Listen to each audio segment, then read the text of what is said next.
Chers camarades, bonjour. Hola, compañeros du front prolétarien. Nous qui avons chassé les gringos et qui avons partagé la révolution dans de nombreux pays. Nous voici sur une nouvelle barricade, celle du projet de construction qui agite en ce moment les écologistes et les journalistes à propos de Roibon en Isère, avec le groupe Pierre et Vacances qui va démarrer en 2015 la construction d'un center park qui va accueillir des cottages, des commerces, des restaurants autour de l'Aquamundo, une bulle tropicale artificiellement maintenue à 29 degrés avec piscine et jacuzzi. Et pour accueillir tout cela, eh bien, il a fallu détruire la forêt, il a fallu envoyer les bulldozers pour ratisser l'arche, parce que de nos jours, on planifie. Donc, pour planifier, il faut des bulldozers. Voilà. Alors, longtemps discrète dans les médias, la lutte de nos camarades opposants à ce projet est sous les projecteurs depuis les manifestations à Notre-Dame-des-Landes et la mort de notre camarade Rami Fraisse à Sivens.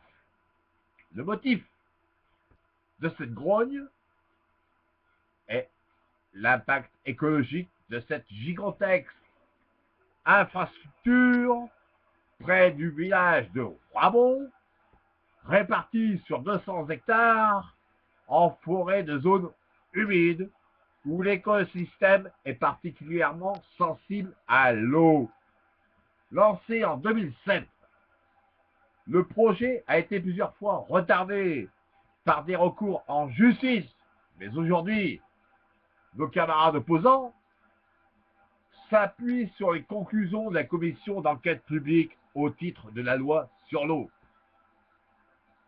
Cette instance, en effet, a rendu à l'unanimité un avis défavorable, pointant l'absence de débat public et un impact sur les zones humides évalué à minima. Donc, pour les opposants comme nous de ce projet, nous voyons dans l'élévation de ce gigantesque dôme, transparent et très gourmand en eau, une menace.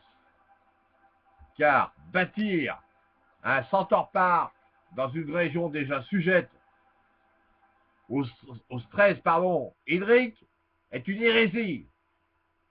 Ce samedi dernier, nous étions plusieurs centaines de camarades à battre le pavé pour la 3e manifestation depuis le lancement des travaux de défrichement du 20 octobre dernier. Depuis le 30 novembre, les camarades zadistes, protecteurs de la zone à défendre, occupent une maison forestière, non loin du site, propriété abandonnée de l'Office national des forêts, et tentent de ralentir autant que possible l'avancée des travaux. La classe politique est elle aussi divisée.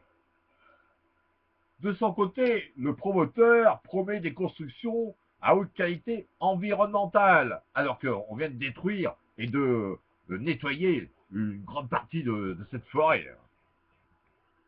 De quoi ravir les partisans de ce projet qui ont manifesté dimanche dernier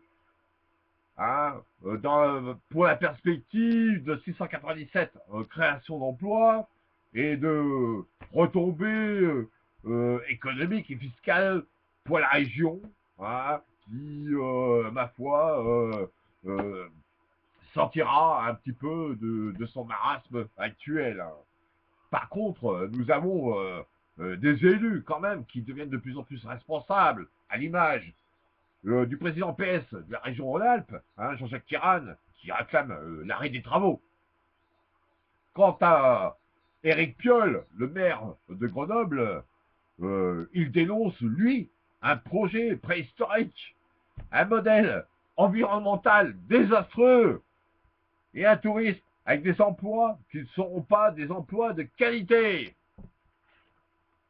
Alors, mes chers camarades, allons-nous, dans une certaine mesure, encore voir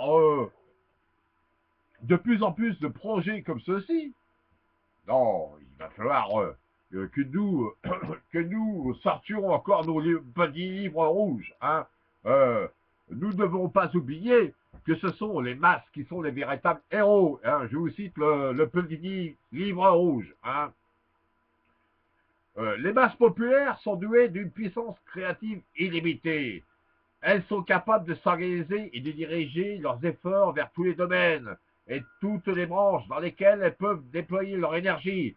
Elles peuvent s'attaquer à la tâche de la production en largeur comme en profondeur et créer en nombre croissant d'œuvres pour leur bien-être.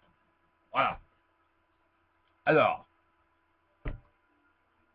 nous allons bien évidemment préparer cette révolution, entre guillemets, hein, je précise bien, entre guillemets, avec Beauvoir et Sartre, avec tout, car dans la vie, seul les forts restent debout. Et les Khmers sont peut-être verts à l'extérieur, mais resteront et seront toujours rouges à l'intérieur. Merci.